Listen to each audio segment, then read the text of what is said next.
Hi, I'm Professor Chi. Have you heard of the Cold War? The Cold War, appropriately named because technically it was cold, meaning there were few direct or hot confrontations between the two superpowers, the United States and the Soviet Union. The Cold War drove American foreign policy, or world politics, for over 50 years after World War II, as the U.S. and its allies and the Soviet Union and its allies faced off in a fundamental struggle to shape the post-war world. Cold War fears and power politics drove surrogate or proxy wars, invasions, coups d'etats, and of course the spiraling arms race that nearly brought the world to the brink of nuclear apocalypse. In addition, the superpowers perverted national movements by supplying arms.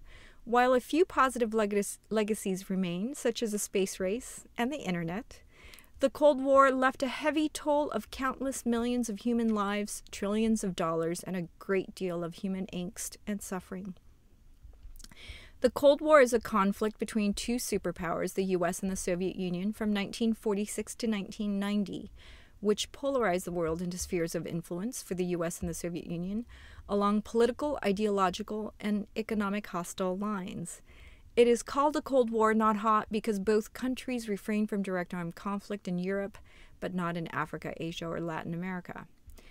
British Prime Minister Winston Churchill sparks the Cold War with a speech in the U.S. regarding the Iron Curtain in 1946. Churchill addresses both the U.S. President and the general American public, arguing that it is a duty of the U.S., Britain, and Canada as fraternal association of the English-speaking people to unite and provide the UN with military leadership. They should unite against Soviet communism and prevent the Iron Curtain from spreading or tyranny. Stalin concludes from the speech that conflict between the US and the Soviets was inevitable. You might be asking at this point, Professor Chi, didn't they fight on the same side during World War I and World War II? So why can't they all get along now? One could say that the origins or tensions started even earlier after World War I, when the U.S., Britain, and France fought and contributed to the Russian Civil War, supporting the side of whites or monarchists against the Bolsheviks or Reds. Vladimir Lenin led their own political revolution similar to the French Revolution, with slogans like peace, land, and bread. Over 10 million people were killed. However, the Reds won, culminating in the creation of the Union of the Soviet Socialist Republics.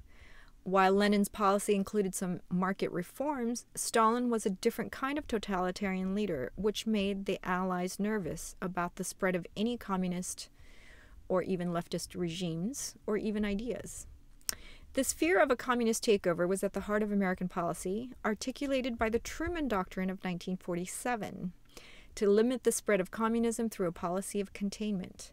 This policy resulted in a plan to give military and financial aid to any nation facing a threat of a communist takeover, or even the rise of a legitimate leftist party. The U.S. started in Europe with $400 million in military and economic aid, $350 to Greece, and $50 to Turkey. The doctrine was used to justify American involvement in Korea, Cuba, Vietnam, among a host of other smaller conflicts in Asia, Africa, and Latin America. Historian David Halberstam argues America's in the 50s was, quote, a meantime.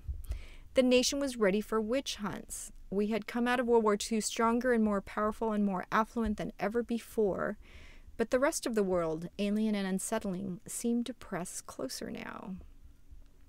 McCarthyism was exactly that, communist witch hunts.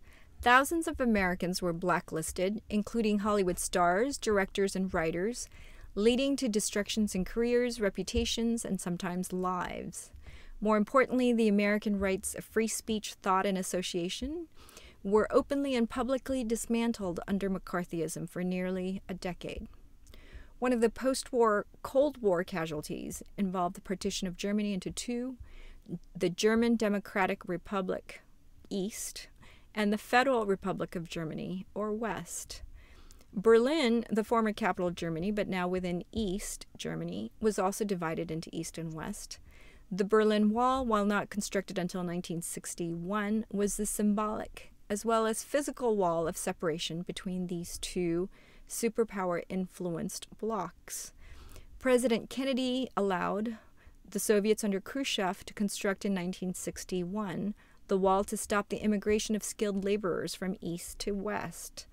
When ordinary men and women stormed and tore down the Berlin Wall in 1989, it marked the beginning of the end of the Cold War. The U.S. and the Soviet Union officially ended the Cold War with the Charter of Paris for New Europe in 1990.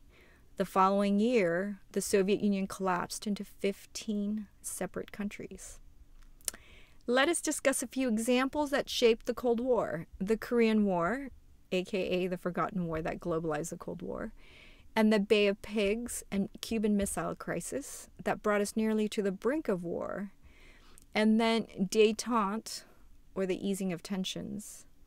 And finally, two separate events, the Vietnam conflict, a devastating defeat for the U.S., and Afghanistan, a devastating defeat for the Soviet Union. Thanks for joining in.